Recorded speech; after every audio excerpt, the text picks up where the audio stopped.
אז ערב טוב, ואני באמת לפני 5 שנים בפסטיבל הראשון קיבלתי מתנה וכתבתי עליה משהו. בשבח העדינות. היצירה שלי יומי קרימק ילדים עברה הנגשה עבור הפסטיבל. תהליך ההנגשה למעשה היה השיעור הכי מקיף ומדויק של הילדים, הקהל, שיבואו לצפות בנו. דרך האלמנטים שדרשו התייחסות מיוחדת, שינוי או ויתור, התגלו הרגישויות השונות.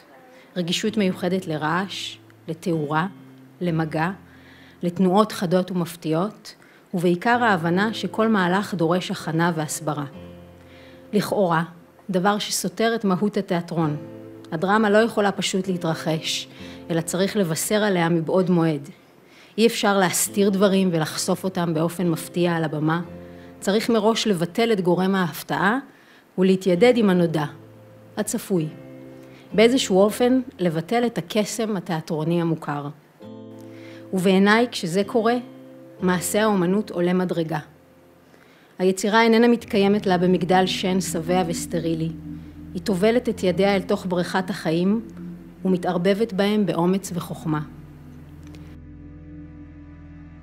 וכמו רוטב משובח שמצטמצם בבישול ממושך, אנחנו נשארים עם הזיקוק והתמצית של הפעולה האומנותית. אם הייתי צריכה לטעום את הרוטב הזה ולהגיד מה הטעם שהסתמך והעמיק, הייתי אומרת עדינות.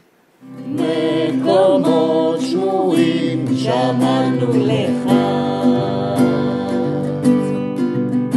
זה כיף פשוט להיות מי שאתה.